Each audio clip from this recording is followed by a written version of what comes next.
Hello and welcome to another episode of Verse Talks. Really excited today because I'm joined by my colleagues, Jamie and Ivan. Unfortunately, Artie is not here today, but we have a very special guest. We've got William Mapan here, and very much looking forward to talking about his upcoming exhibition with Solos that's coming up on the 8th of April. And it doesn't matter how much we write about it and how many Twitter threads we have about the works, or how much text there's written about him. It's really nothing like hearing the artists talk about their work. So, without going on any further, welcome, William. Thank you for joining us for Verse Talks. It's great to have you. Yeah, And my pleasure. maybe we just start off by you telling us what do you tell people what you do? How do you describe yourself to other people? Oh my God. Because in our space, you're so well known, but I would love to know in your day-to-day Parisian life, who's William Mapan? It's complicated. Complicated. It's funny because now I'm a parent, right? So I meet a lot of other parents, and you always ask those questions, oh, what do you do in life, and blah blah blah. And I'm like, do you have time? Because it's a lot to unpack. So short answer is I'm an artist. But then the quick follow-up is, oh, do you sing? Do you dance? I'm like, no. Well, I do actually. I love karaoke and I love dancing. I do dance. All right, we got to do this after your opening then. I think Botto did that after their opening. So we got to take you to karaoke in London. So I say I'm a painter and computer artist, and usually does a trick. And when it's not, I have to actually put out pictures out of my phone for people to understand, oh, I make stuff with code, and people are like, it's a computer, you make stuff that makes stuff. I'm like, yes. The painting part is the easiest, but then as soon as I go into coding, they're like, I have no clue. So yeah, it's usually I have to put out my phone and explain along, oh, I do this and I code, and it's not AI, very important. Well, not yet, at least, because when I say, oh, computer artist, generative artist, people say, oh, Midjourney. I'm like, no, not at all, actually. Does the word NFT come in quite quickly, or how far away do you stay from that? Very far, actually. It's not that it's forbidden or whatever, but it doesn't make sense to put that, because I don't talk about, oh, I sell my work. I don't tell how I sell my work until very far in the conversation. So just explaining the activity is already like an hour. So the NFT part is when we get to that part, they are like, oh, makes sense, because they have all the background before. But yeah, if I say, oh, I sell my work through NFT, they're like, oh, you, no, not you.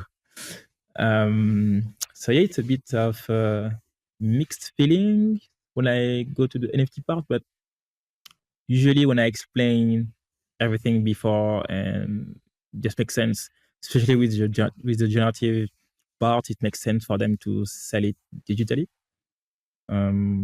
Yeah, so far so good. But yeah, it's a lot of words to explain. There's no real definition that you understand, in 1 second. So you have to explain. And so you generally lead with I'm an artist rather than I'm a teacher. Yeah, because teaching is not my main activity. It's like maybe 2 or 3 months out of 9 months on a year of school.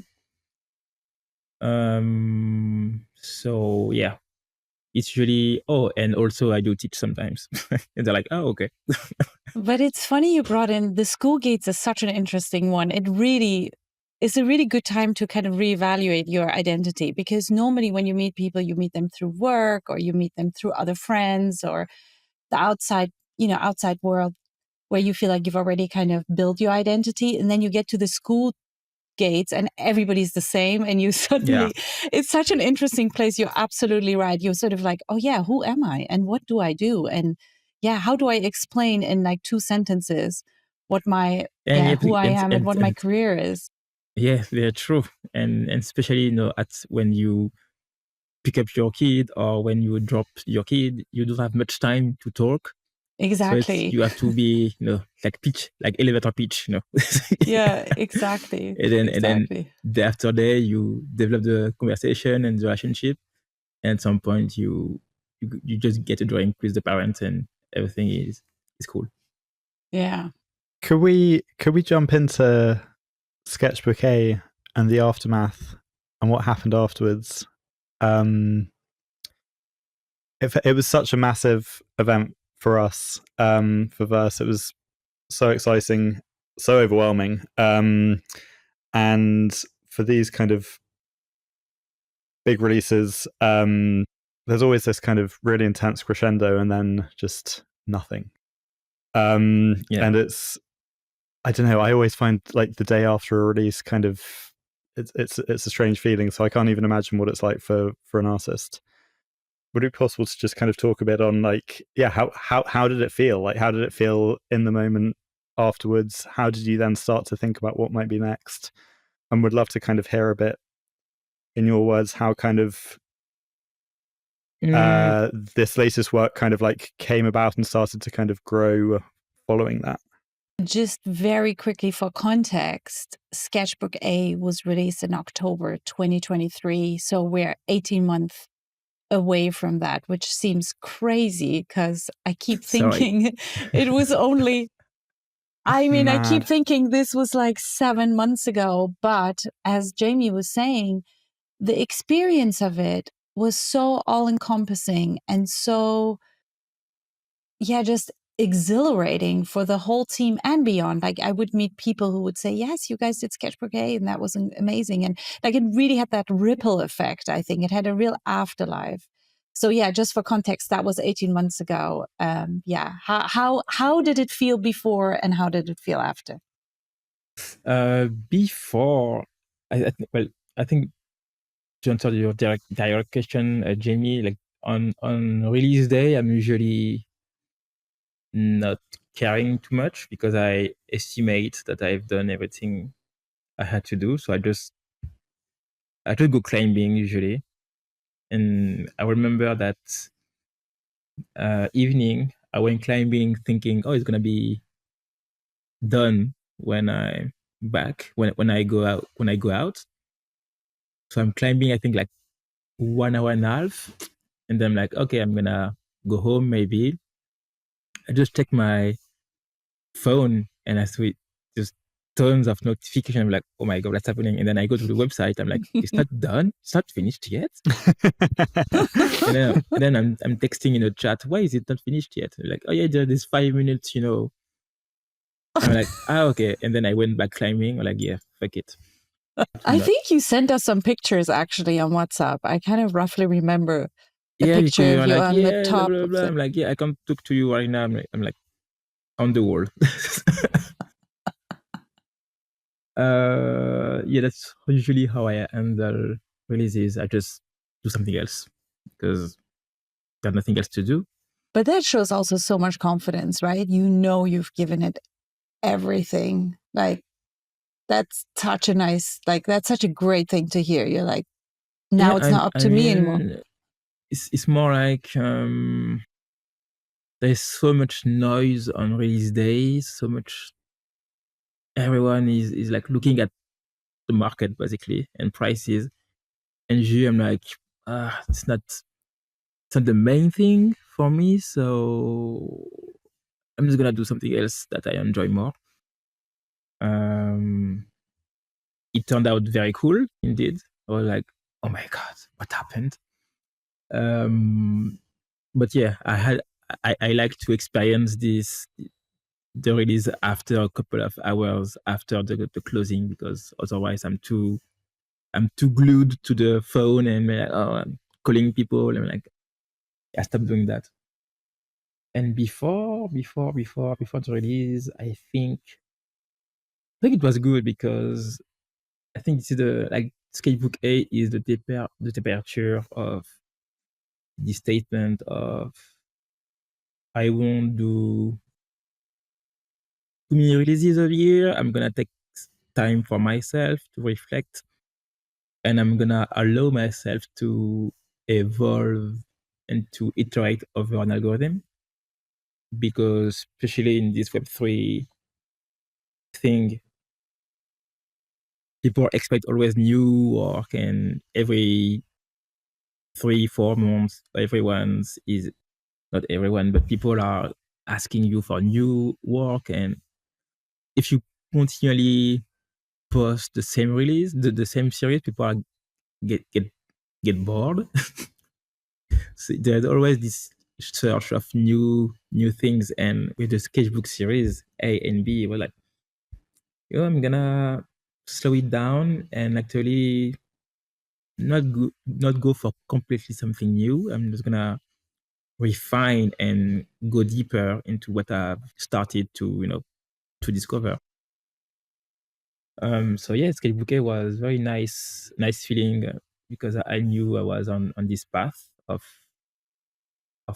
no pressure, and see how things happen. Even B, you are like, oh, when are we going for B? Or like, yeah, you don't know. Yes. Do you think Sketchbook A, because your son was quite young when you had him and you started Sketchbook A, do you feel like that fed into your work at all, being a parent of a young child? I think it's actually like having my very young kid was a nice push into this direction. But I've always been exploring this kind of stuff, always sketching, always making stuff, even with no kid. So yeah, the timing is a nice coincidence. But yeah, having a kid, and I think he was like 2 years and a half. So yeah, he started obviously to draw and paint the way he does, very chaotically. So it was interesting to witness, definitely, and to see his contextual evolution, as in, at first you have no references, you don't know culture, you don't know anything when you're very baby. And then as soon as you're more and more into society, your taste is being shaped by it. But it's interesting, because now he can't do what he was capable of 2 years ago. Interesting, because it's not, he can't even think about it like this. It's just that it happens. Before it was making very messy stuff. Now it's more, it tries to do stuff, basically. Before it wasn't even trying, but like, whatever happened. I just have a crayon and try to put it on the page. But now I'm like, oh, I'm gonna make a potato. I don't know. And it tries to do a potato. So it's very different outputs. It's still very candid, because it's not a potato. It's like some weird stuff. But it's very interesting. So yeah, we even now I'm still in the process of witnessing him changing his taste. It's very interesting.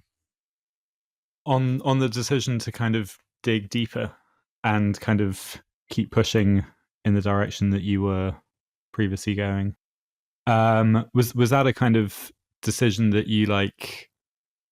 Did you come out of your previous work and say, right, I'm going to keep exploring this one, or rather than do something new, or was it something that just happened and became the obvious way forward? Yeah, so I've been developing, this kind of relationship between my sketchbooks and the code, like way before, and it was always like a side thing where I didn't want to take it further. And I think with the work I started to release more and more, I was on that path, but I was at the same time very far away from that algorithm. So I just decided to stop everything I was doing and focus on this thing I started a while ago and see what happened, because it started all in my sketchbooks. The idea came from there, and I didn't exploit these ideas, which was very frustrating because I was lacking time basically with all the noise happening. So it was a nice excuse to just slow down and go back there and just push this, not push, even create actually, and make something out of this idea. And I think not all other series, because all other series were made with a platform in mind, with a medium in mind, with something in mind. Anticyclone, I was like, oh, this is my first Artbox project with, I don't know, Centrifuge was like, oh, my first textured print project with Avant Art. Whatever the projects, there was always like a framework to work in. And Sketchbooks was mine, It was like nobody saw it yet. It was nothing, so I had complete freedom to make it whatever I wanted to. That's why I chose this one, and I think nobody saw this one, so nobody was expecting me to do something. Nobody was about to be disappointed. Oh, it's not Anticyclone 2, or it's not, Throne of Solitude 2. It was something new, but something more personal. It was the right fit, I would say.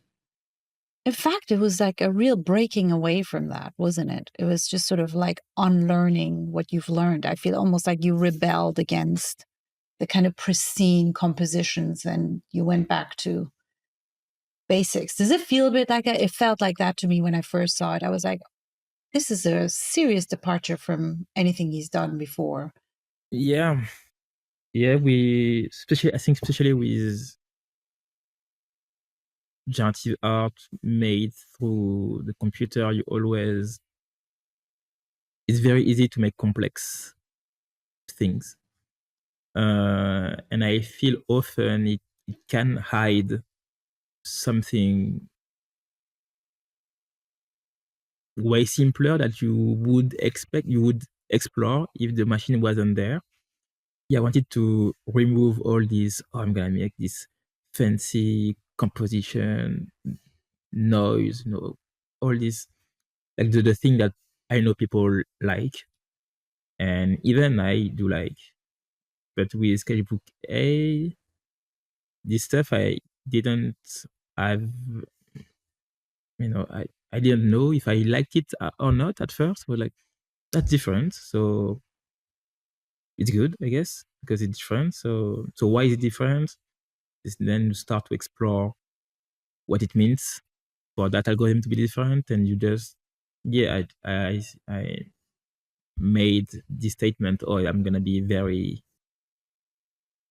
like simple, in quote unquote, simple composition, but complex execution, or yeah, this kind of stuff. Like less is more, these famous famous 3 words. I mean, it's interesting because you brought up your personal sketchbook and then, if I understood this right, and then almost translating it into code. What came first? Did the physical come first or did the code come first? Because you work, for those who don't know, and I'm sure everybody does know, but your practice is, spans across a range of mediums. You work with acrylics, you've worked with oil paints in the past, you've worked with pastels, you've worked with, I mean, so many different painting materials, on canvas, on wood, on, again, ranges of materials. And your physical practice is very important to you, and it feeds very directly into your coding, and your coding feeds into your physical. Yep. In terms of Sketchbook A, what came first, the code or the pen? The pen, definitely. But I would say most of the time it comes from the pen, and that's why I don't like super complex stuff, because I don't necessarily find myself into it when it's too complex and too technical. Well, it is technical at the end, but the very base, the foundation is not. I'm not basing all my stuff on this super technical stuff. So because I just like to sketch and paint, and you can't go super far like when you have a computer with your bare hand. And just like to, because like my job before just being a full-time, into artist thingies. Artist thingies. Was being a developer, like a creative developer, fancy word to say. I can do design, 3D coding, everything along the pipeline. So I was used to do all this stuff during my day job. So being outside of it in my free time was very liberating. So and I just kept this practice of being in my sketchbook. And when I started to go very, more seriously into generative art, it was just felt natural to start from the sketch. And because this idea was way before all blockchain NFT things I was aware of, I just took it from there. Like, I started like that. I'm just gonna continue. And usually that's how I work, even, because I would say I usually start sketching or painting even a lot. Like, maybe, I don't know, I'm gonna fill an entire sketchbook before going to the computer. I'm like, just by repetition of sketching and painting, I'm building these mental bridges, I would say. Because coding is, I wouldn't say easy, because this is a relative word. But I do build bridges, mental bridges, from my hand to the code. And I can imagine when I do things a lot of times, or these things is this function that exists in my library of function. And I can just map my physical practice and the digital and the code that way. So that's, the more I sketch and paint, the more I see patterns. Sometimes painting is the end of it, but sometimes it's just the beginning for an algorithm where I can, use this experience of sketching and painting. Oh, what is this medium? What is this surface? How does the color react to another? If I put those shapes together weirdly, it makes this fancy composition. So all this, I usually do it in my sketchbooks first. I rarely, maybe it's from the solitude. Maybe from the solitude was one of the only things I started digitally, because I knew I was going for like 2 meters prints. So I couldn't sketch for 2 meter prints. So my body wouldn't handle it. Yeah, which is actually here, if you can see it. Beautiful. So very big. So I can't do it just by hand. So I knew I wanted to have a big print and very complex, lot of details. So the digital medium was natural for this task. But usually when I don't envision complex composition or super big stuff, I'm like, yeah, let's start small and see what happens, and we grow from there. And that's what happened usually. So would it be possible to talk through, William, that evolution and how it led to where we are now? And would love to kind of get your thoughts on, we've obviously got Sketchbook B and Etudes. Yeah, it'd be awesome to kind of hear why you feel both are needed, and what I'd love to get your thoughts on why you want us to kind of keep Etudes and make pieces out of them, as it were. I think especially with generative art practice, people are not aware at all of the process, what it takes to go to the final algorithm that people see. Usually it's hidden and forgotten. It stays in the folder. And I had quite some interaction in the past 3 years with people. Oh, let's do studio visit, or let's do like a virtual studio visit when you just go through folders. And people are always in shock how much time and effort goes into an algorithm. And I think this is true for every generative artist. We go maybe, like I would say, especially in this Web3 long form thing, we have to go through a lot of stuff to make it work. And it requires months of effort, which are usually not visible. And I think it's still interesting.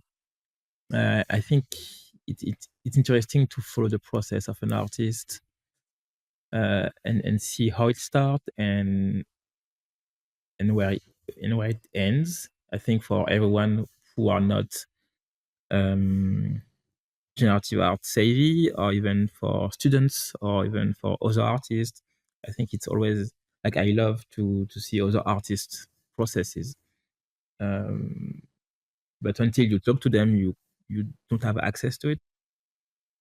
So yeah, I think I wanted to have Etudes to reflect that process I went through and expose it. Oh, this is the work I've done. I estimate there is some value in it. So let's share it with the world. And so all of the various stages in Etudes were kind of necessary steps to getting to Sketchbook B. Is it fair to say? Yeah, I think in my code, I just there is this GitHub thing where you just save all your code through the whole project. So I use that too. But I mostly commented in my code every possible stage. Every time I wanted to go to a next stage, I was just commenting out, the lines that I was using before. So I had like a visual history of all the steps I took to go to the final stages. It's interesting to activate, deactivate all the stages and see, and basically retrace your path and how you went there. Sometimes you get lost. Sometimes you don't know where to go next. And usually for me to go through these folders of image, or through the history of the algorithm, helps me to continue to the next stages. Because sometimes I don't know, you're lost, you're building universe, and sometimes you're just lost. But looking back, you're like, oh, this is where I'm going. So yeah, let's continue. It's been really cool seeing seeing it evolve, and I don't know if it's still kind of evolving, but like seeing the kind of what now feels like rooms emerging, and the kind of slight color gradients. How do those evolutions happen? Is it you going away and an idea hitting you? Is it just playing around with code and things emerging and you deciding you want to keep it? Does it come from physical sketches? I think it's a mix of everything. I have my physical sketches. I would say physical sketches. I would say sometimes I'm just bored. And I'm like, it's like when you look at the painting and you're like, oh, something is off, and you're looking to fix it, and you just paint over, or you scrap out some details, or the whole blocks of paint, and you just like remove them, and you continue. I think the same process. I'm like, oh, I don't like those shapes anymore. It was interesting at some point, but now it doesn't make sense. So I'm gonna remove it, and it usually goes with a mood. Or I'm not in the mood for super straight line. I'm looking something for more loosey, like more looseness, more organic, and I just take those feelings and internal feedbacks I have, and try to move on like this. And I'm gonna sketch physically to test the idea. Oh, it's not working. Sometimes I'm like, oh yeah, whatever, bad idea. Happens a lot actually. And sometimes an idea is good, and I try to implement it, and it just works. That's also a way of working for me. That is like I work with building blocks that I can like Lego. It's like Lego. You can assemble, disassemble, and at some point you have a lot of components, and like unexpected stuff happen. I really, think of you, sorry, just before, of you as such a painter's painter. Just some people, they just like to create and paint and work and create visual compositions and obsession of color and form. And it's sort of like, I can see you really lose yourself into that for hours and hours and hours. And there's no rhyme or reason of why you're doing it. I really love that. I think it's interesting when there are a lot of curators that try to overanalyze it, but actually some artists just get like lost in composition. And I think that's what I love about your work, because it is like, you get lost in composition. And this is why it's so brilliant that it's generative, because you can generate new compositions every single time. And this is why it's exciting for me, opposed to, let's say, abstract expressionism, which your work is so inspired by. But, the code is there, and it just keeps on giving every time you generate it. And I think that's extremely like thrilling. And I think we saw the effects of that with Sketchbook A. We had over, 1.5 million people generated because of that reason. Millions of iterations rather than millions of people. Yes, sorry, yes. I think it's important to get lost, especially if you like what you do. It is very hard to get to some points sometimes with your code, because you're like modeling something complex, and something you add something and something else falls, and you're like, it's always something you have to contain. It's very, very hard. But sometimes you arrive at a state of peace, and you're like, I'm gonna stay here for a bit. And sometimes for a week, I just reload my web page or the algorithm, just to get into this universe I'm building. And once I'm immersed and I know everything, not everything because I can, but once I know enough about it, I can move on, and just going from chaos to peace, from chaos to peace, and move on step by step like that.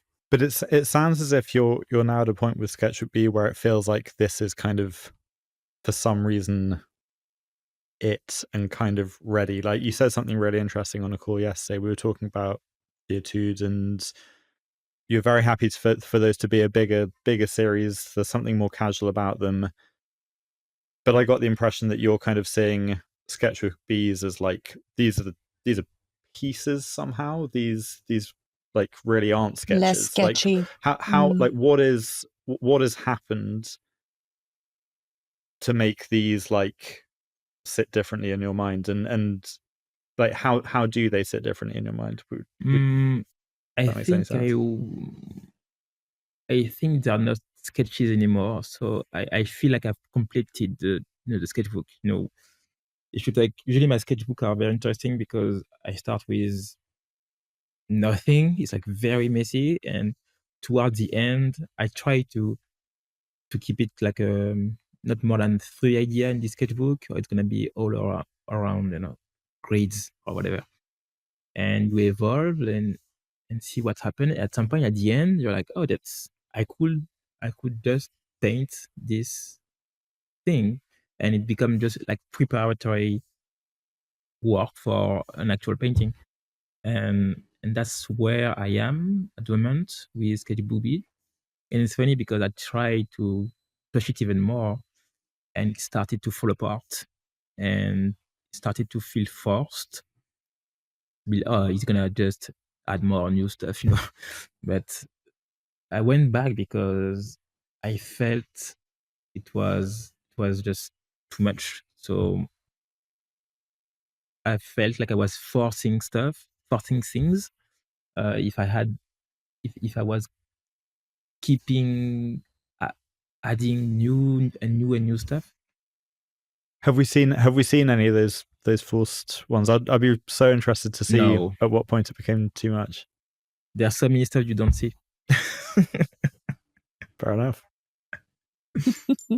Now he wants to see it more than ever. They're in the folders. I could show you at some point. I'm so sorry, by the way, guys. I've got to jump off in 2 or 3 minutes. So if I just disappear, then we're going to miss you and go on. Can you talk a little bit about how Sketchbook B differs from Sketchbook A? Because we've spoken about this at length, and I think it's really interesting how you talk about it in relation, in relation to yourself with the artwork, because both sketchbooks are very much about an interaction with the community. Can you expand a little bit more about how they're different from each other? Well, I don't remember what I said, so hopefully it was really good. I hope you go back there. I said so many stuff, but then I forget. I think the main difference with Sketchbook B is I push more into my direction than anybody direction. Like anybody direction is, I could throw some lines on the paper and try to fill this shape, and it would look like that. So I'm bringing. So I think you can connect to it because it feels human, but it wasn't me enough. While Sketchbook B, the departure is really, I try to map my own, I try to reflect on way more on how I feel shapes, how I draw, how I paint. Spent like a year and a half doing this. And then, building bridges between my practice and the physical practice and the digital practice, and trying to tighten those bridges where Sketchbook A were like bridges for everyone to work on, and those bridges I'm like, no, it's you can't work here, it's my bridges. So I think it's more personal in that sense, like the functions, the way the lines are drawn, the directions, the scribble, the energy. I mean there are more me energy in Sketchbook B, whereas Sketchbook A was more general, I would say. Yeah, you explained it as such that Sketchbook A is sort of the place where it's kind of about uninhibited creativity, and you kind of just almost like let loose this code, and everybody was coming in and kind of helped you create the collection. The collectors did. Whereas I felt the way you were explaining, and correct me if I'm wrong, the way you were explaining Sketchbook B is, after actually getting more into your physical practice, spending more time with mark making. Mark making is something that you've been preoccupied with for a while, but I think intensely over the past 18 months, maybe more so, because I think because you've been just making more physical work.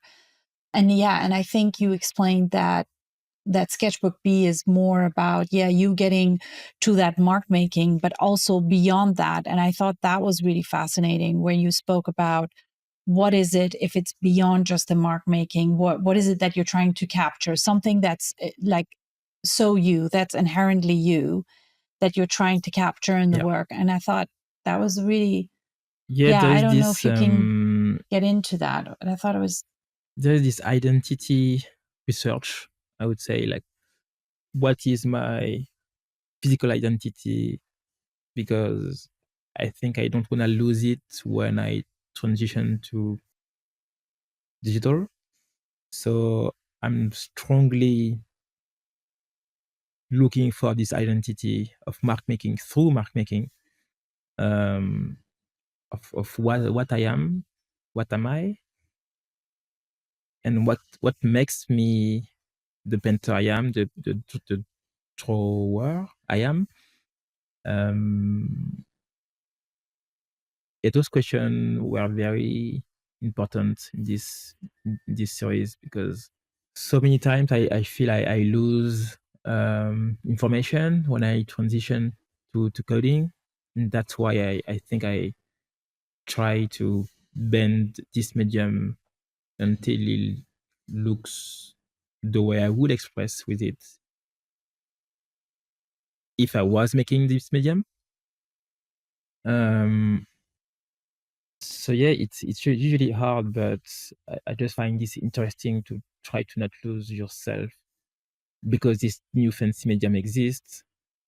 I don't want to lose the way I am physically because of it. Because I think my practice is very in both worlds, and even started in physical. I started painting and drawing before coding. So for me, it's very important that I don't lose that. And with the computer, it's very easy. You have pixels and very sharp stuff that you can't do in the real world. But I'm not that interested so far. Maybe later in my life.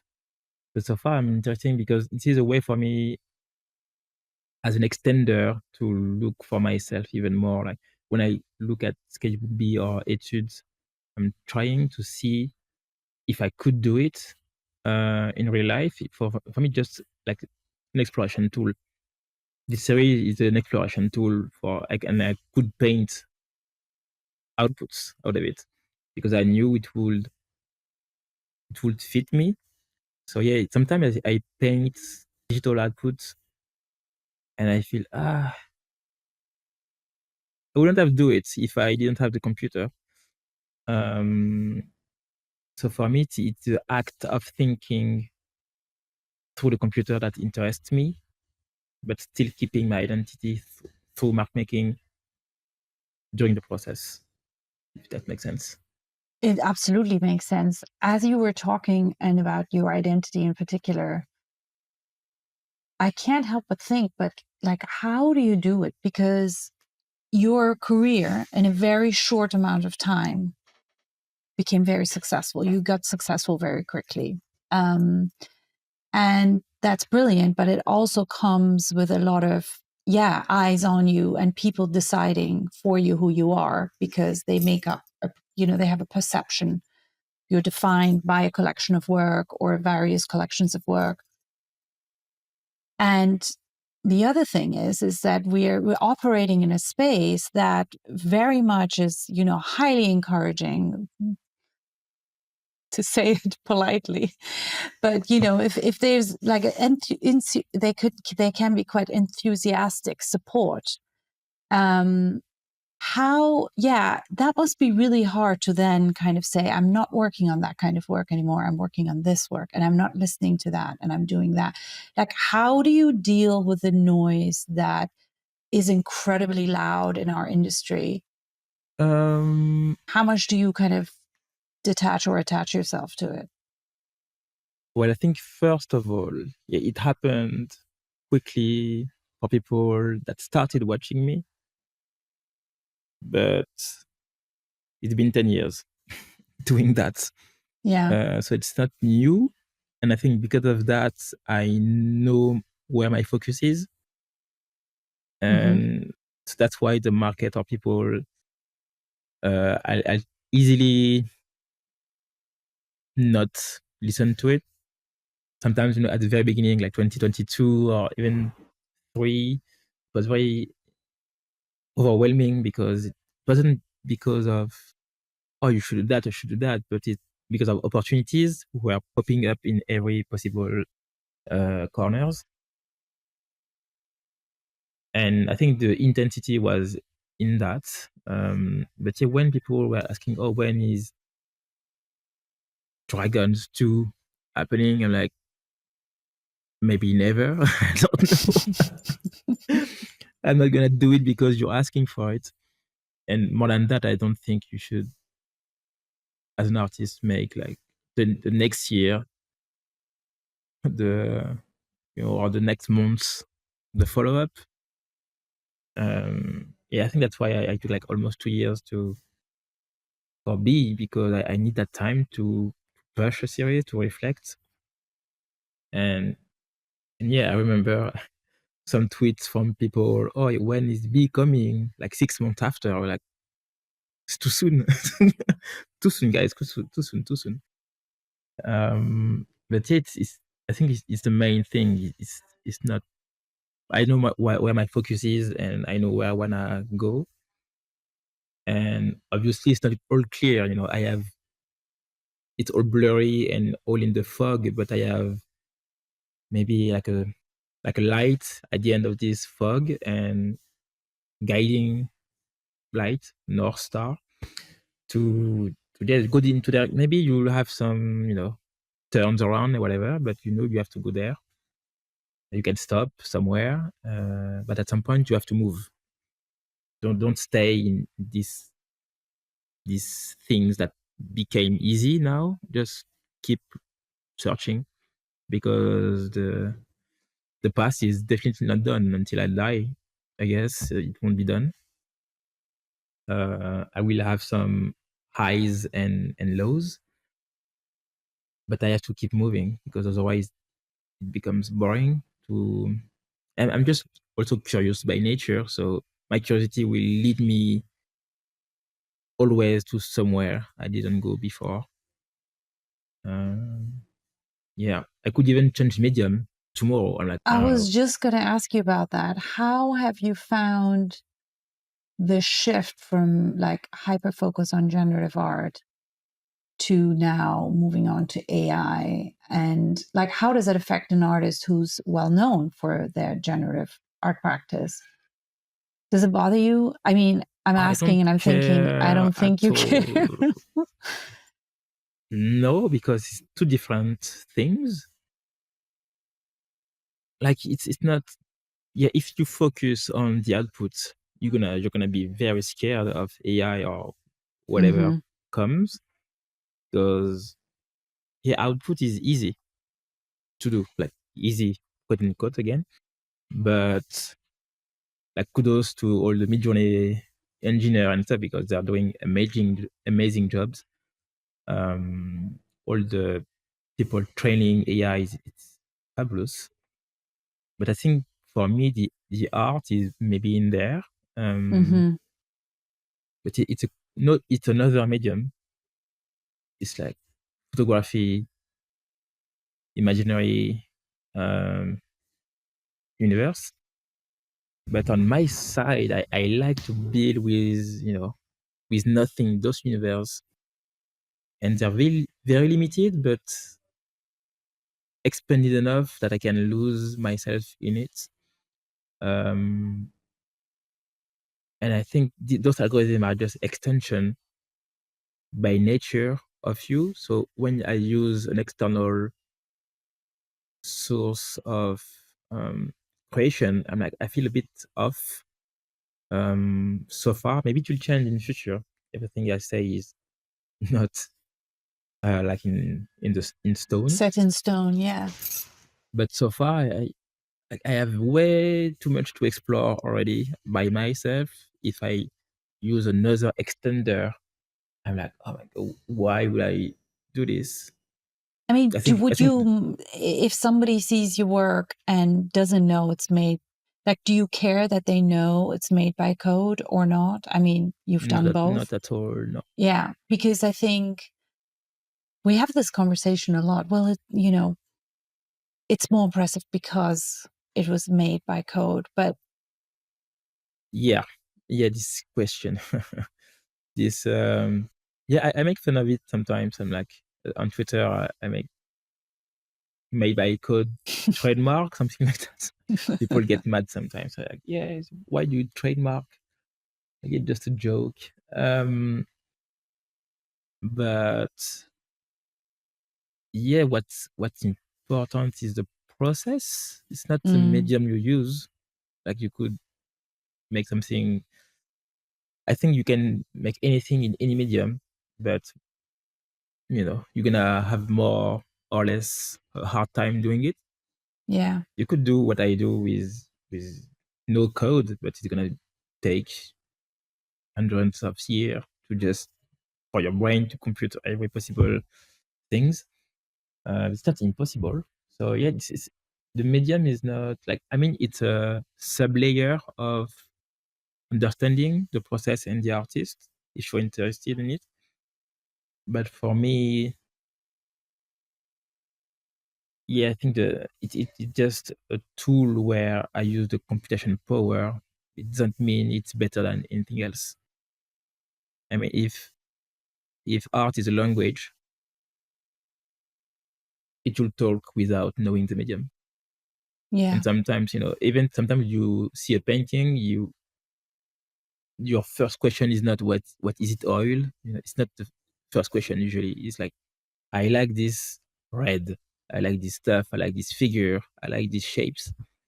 It's not, oh, I like this because it's made in oil. Oh, it's made in watercolor? No, whatever. Forget yeah, it. I don't like it anymore. It's not like that. So why should it be like that with code? Like, I mean, it's another layer of understanding and value for sure, but it's not the first thing I wanna highlight. yeah. Do you think it's part of the reason why a lot of artists have been more quiet in terms of releasing work? I'm just thinking Dmitry Cherniak. I don't know. I'm just pulling names out of the air. Do you feel like do you think they're not releasing because maybe, I don't know. What do you think the reason is? I mean, there was like a time where there were tons of releases by these artists, and I think a lot of people got burned out too. Generative artists had their time, the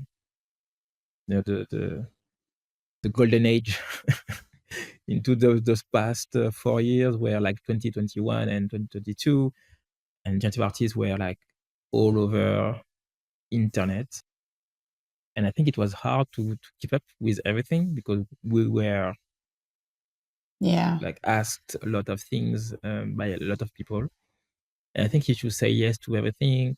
Even, yeah, I think it's hard to keep up. And even though when you're on social and you use your real name, you're not, anonymous.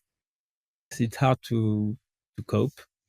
And I feel a lot of artists are just, getting their time back, their energy back, maybe just loading, and next year, it's all over the same again.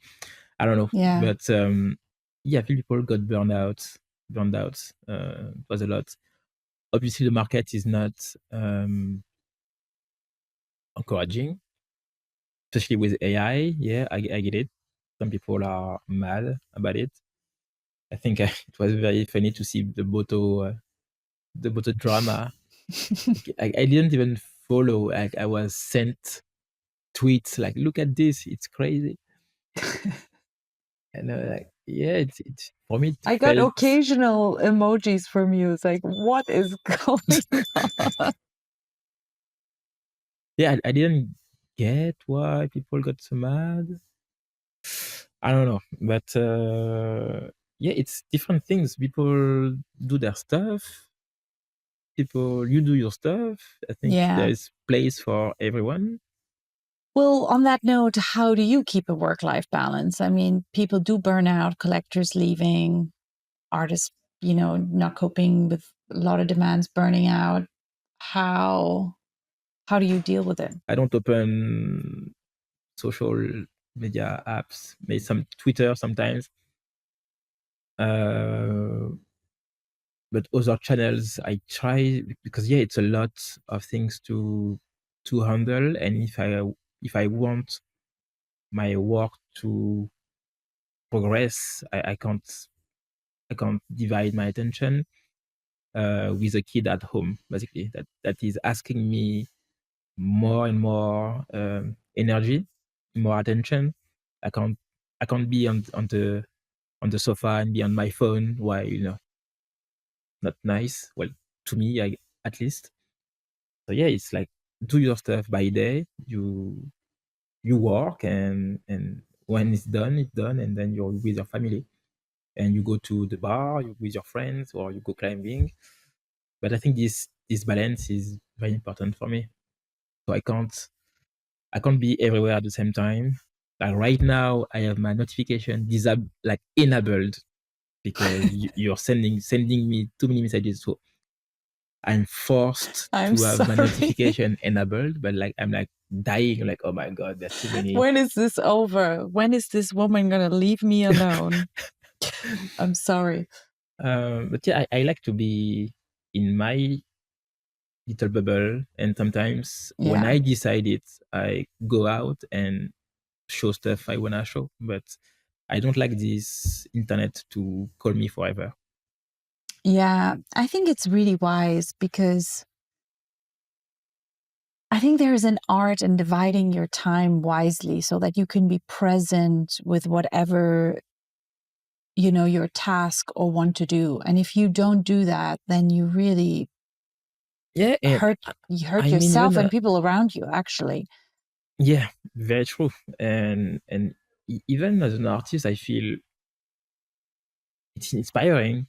Everything else is inspiring. So yeah, every little possible interaction, even you go outside and I don't know, you see something and you're like, oh, I could turn that into an algorithm. I could test him.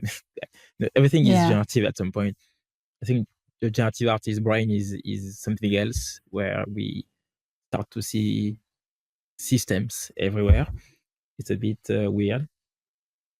But yeah, I think if you are too much into this bubble of the internet bubble and your own work, I think you miss stuff, I think, in life. So it's important to keep both. The two are talking to each other, the work and the life. I completely agree. And I think more than ever, it's so important to be present, because I feel like some of my mind is in my virtual meetings, some of my mind is in my WhatsApp, some of my mind is with my family interactions, some of my mind is with family who lives abroad. Like, I feel like my connections with people is on so many different dimensions that I have to be ultra present when I am speaking to someone, because otherwise I can't absorb the conversation, or the interaction at all. So I think it's becoming more important, because it's really hard to differentiate things. Definitely. It's very hard to differentiate things. And I think definitely, and I have this because sometimes people are like, yeah, but you're gonna miss things, you're gonna miss this opportunity, you're gonna miss this call. I'm like, yeah, it's okay. Yeah. It's okay to miss things. Yeah. If that's that important, it's gonna come back. If it's not, it wasn't that important. If it's not, and value comes in different forms, right? So there might be different value you get out of missing that opportunity. Yeah, why I miss this? I'm gonna do something else that I value even more. Exactly.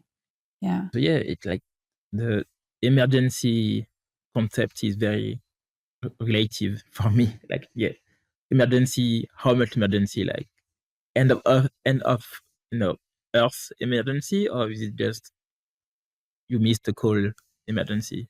This is not the same emergency. So yeah, usually it's like, oh, you missed a call emergency. I'm like, yeah, that's fine. Well, we are installing your show in about 2 weeks from today. I'm really excited. It took a lot of back and forth between us to decide how we're going to install it. And you made a really lovely point this time that I respect so much and love so much, because Sketchbook A was printed and it was an exhibition that was kind of, in a way, quite traditional. We printed the works and framed them very beautifully, and they were displayed, and it was a lovely exhibition. But for Sketchbook B and the Etudes, we are going completely digital, and you were quite adamant about that because you felt that print is actually a medium you want to take out of this equation, because this work you feel is inherently digital. And you mentioned that you either paint or plot from both algorithms from both of these collections. Yeah. Well, actually, I have one. I have one going actually. Is it? If it's not destroyed. Oh, it's not bad. Let's have a look. Oh, it's plotting right now. That's awesome. Is that for the exhibition, William? It is. Good job, plotter. Keep working away. Is that the thing I love with robots? I can divide myself and do two things at the same time. It's beautiful. That's looking amazing. Concept. It's incredible. And I mean, this is the thing, I made a post about this the other day. When you come to your studio, I don't know what came first. Is this freehand? Was this the code? Is this a painting? I say, is this a painting? You say, no, this is code. I say, is this code? You're like, no, that's sketch. That's sort of, it's really hard. Everything sort of goes, like moves and weaves into each other. And that's kind of what I think we're going to try to do a little bit at the exhibition in London. So anybody who's in London on the 8th of April, come join us. William will be also in conversation with Peter Baumann and another curator, to be confirmed who that is. Yeah, it's going to be really great. I really look forward to it. It's going to be exciting. And I did fight for not having prints, but I think it was very smart. I'm very happy with where we landed, actually. I think it's really important. Yeah, I think it's always, you have to think about what you want to say with this. It's not about just the display, but I think the display is also a message. So Sketchbook A was, I can do this and I can talk to people who have no interest in digital art. This medium can do a lot of stuff. And we're gonna present it in a way you don't even know, because we don't talk about the medium. It's just something you can connect with. With Sketchbook B, I felt while doing all this during the past year, more than a year, like the algorithm is at the center, really, of both practice. I think on this bridge I was talking about earlier, I think on this bridge is the algorithm, and helps me navigating the world. I can navigate paintings and I can navigate code, machines. And there is no prints on that that bridge. I just navigate between those worlds, and prints never came to mind. So it didn't make sense, to have those, because I wanna reflect mark making through my hands or through machines. It's still me.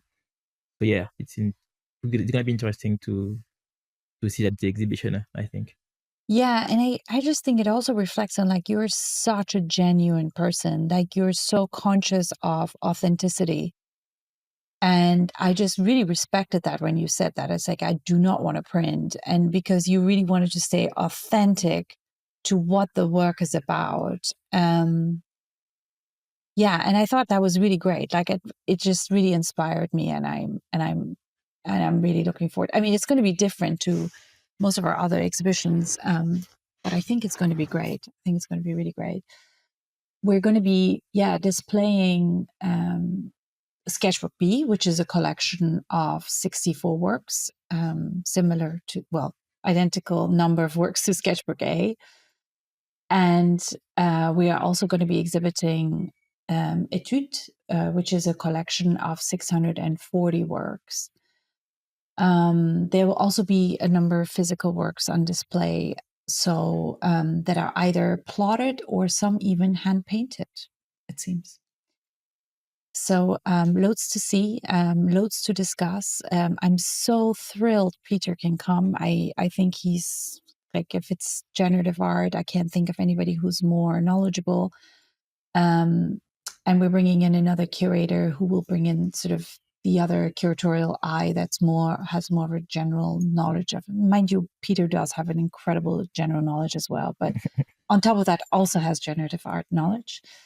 But yeah, I think other than that, we'll probably share closer to time more sort of how the sale will work and what the discussions. We've had quite a lot of discussions about how to release and how to do this. I think it remains always such an essential part of how we roll out an exhibition. And while it always feels like we'll figure it out at the time, it actually becomes sort of such a core thing. I don't know how you feel about these discussions, William. The back and forth on how to release and what's the best thing to do and whatnot. Would you rather not be involved, or it's terrible? It's terrible. But necessary. Necessary, yeah, because I don't want. I need to be involved, about how I share my work. So it's a necessary evil that I it need to be is. involved in. Yeah, but it's also interesting how the other side works, because I have ideas with only art first and stuff like that, but it's not always the case. We have to deal with a lot of things. But yeah, it's also a good school, I think, to deal with those external components. Yeah. And while we were discussing, you mentioned you felt like Sketchbook B is your best work. Is that really how you feel? Can you say that, or is it kind of a famous thing artists say about their most recent work? They always say it's my best work because it's the you last, always say that. I think this is the goal. I think until while you're beginning like of your career or even mid career, I think you always push for your best every time you release something. But with Sketchbook B, I think it's not best is very relative too. I think it's the best for me in a sense. This is where I felt more freedom to express.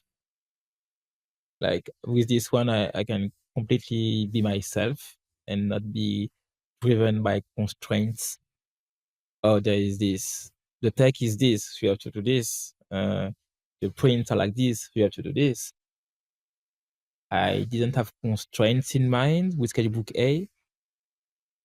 And for B neither, I just pushed further. So yeah, in terms of feeling, in terms of the emotion I went through while doing this, felt good. It felt the most authentic, I would say. Maybe the most authentic to my practice.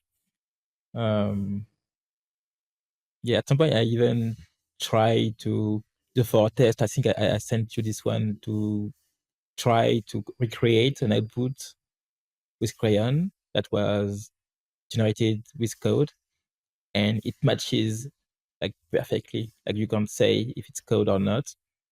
And for me, it was a test to see, did I achieve my goal of not losing information when I'm on the code or when I use the code to paint or draw.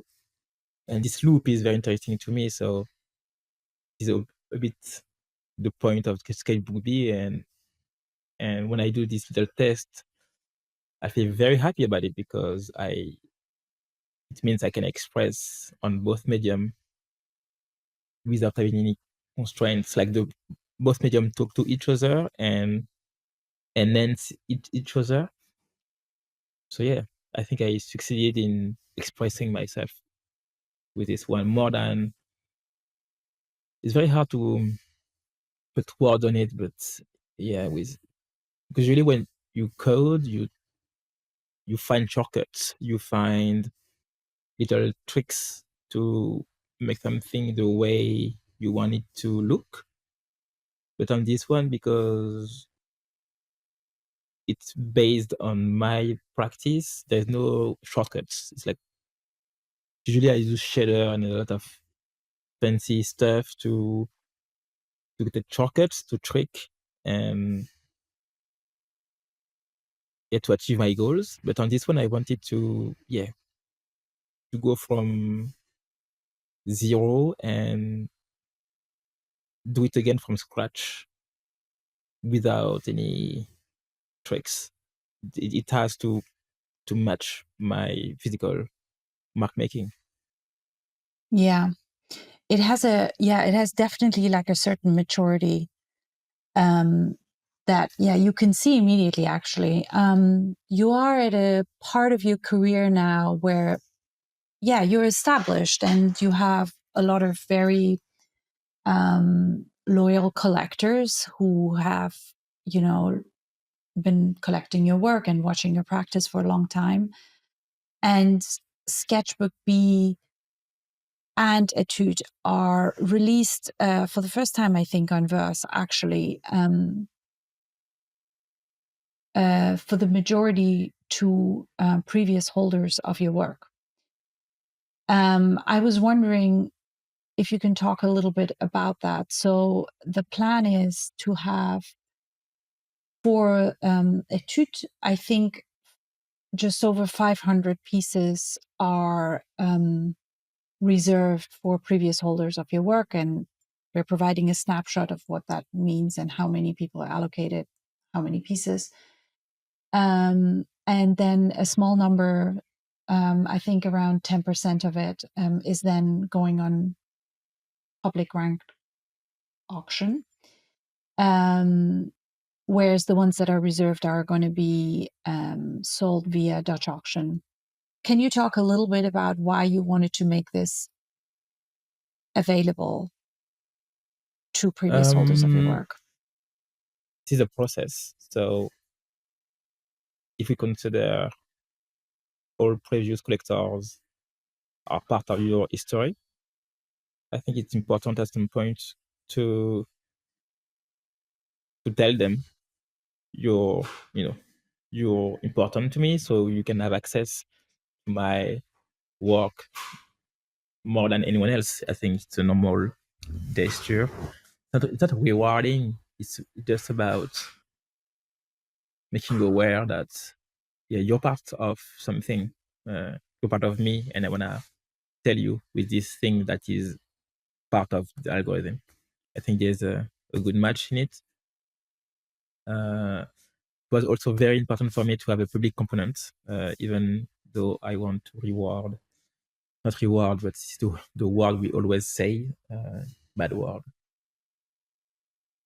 There is this public component, and that is important to me because even though I have existing collectors, it shouldn't prevent new ones to enter and to collect my work. I'm always happy to meet new collectors. So having like a completely closed system felt wrong for me. So yeah, I absolutely wanted to have a public component, but it will be a small part of the supply. So we find the right balance, I think, about that. But yeah, process is about the story a bit of the Sketchbook B series. So having my existing collectors that are part of my history is also it's a good match. It's a good opportunity to let them know. Yeah, it feels right for sure. It feels right. How do you feel about everything right now? William, exhibition coming up, sale coming up. How does it feel? Is it feeling stressful? It's always stressful to release new work, even though you do it a lot for you. At some point, you have to communicate this to the world. And yeah, it's always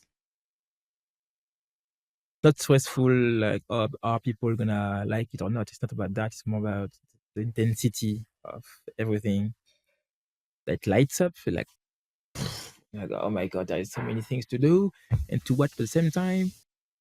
So yeah, I'm more stressful about the intensity that's coming than anything else. What do you hope people will pick up from the work? What? What do you hope that people will get out of the work? How do they see the work? What would be a really good outcome for you? I think if we can have the same scenario than Sketchbook A in terms of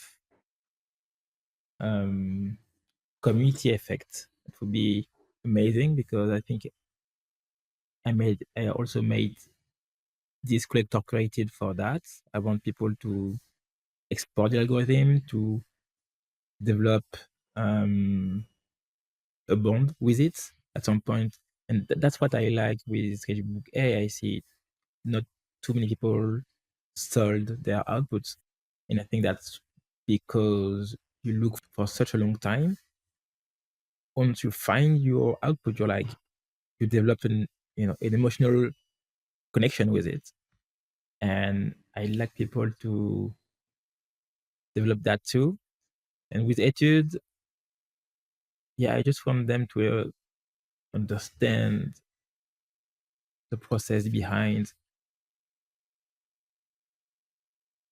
the whole thing, because I think it's very important for people to witness it. So yeah, I hope they'll enjoy just going through. It's like exploring an exploration. So this concept is interesting in itself. They are very different from each other, the algorithms, but there's also some similarities, obviously, because Etude is, it's about the evolvement, and Sketchbook B being sort of the pinnacle of that code. Are you worried that the two codes going live together, that's the current plan, are you worried they might compete with each other?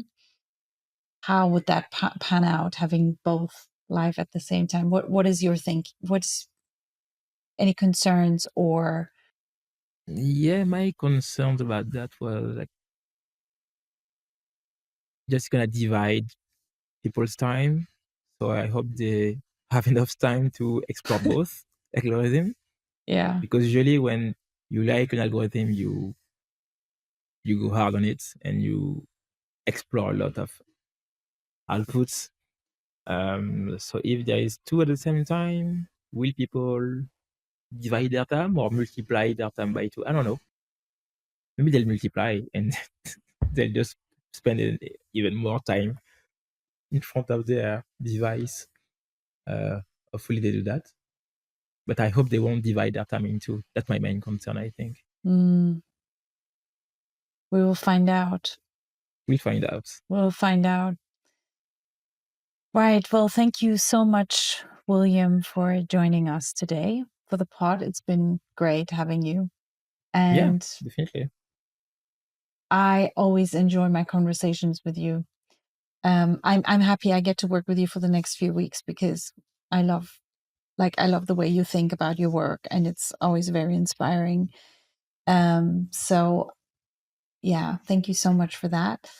And well, yeah, I have to say thank you too, because you always ask a question. I'm like, what is this question? Like, I didn't think about that.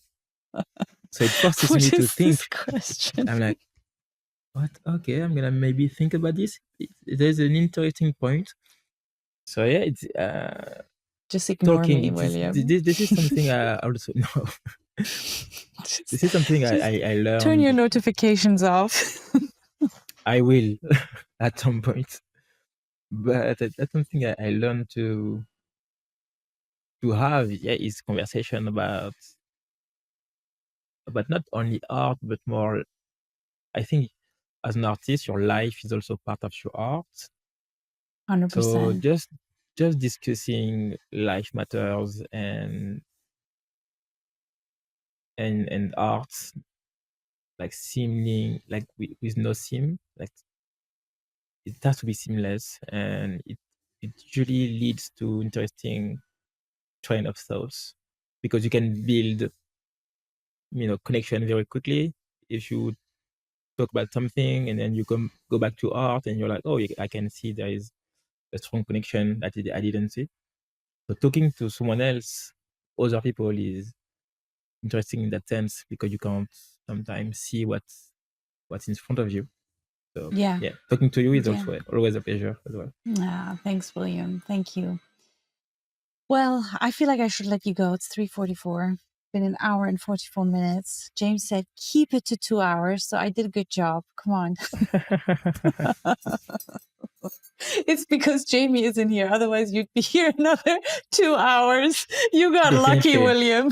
And even so, he's side texting me. He's like, put this in, put that in. Anyway, thank you so much. Well, I'll let you go. Thank you, James. Ivan, I'm sorry. Are you okay? You were there, but not there. Are you there? Hello? No, he's not. He's not. All right. Well, thanks, William. Have a nice afternoon. I'm Thank starving. you. I'm going to go eat something. Thank you, James. Bye-bye. Bye. Bye. Bye-bye.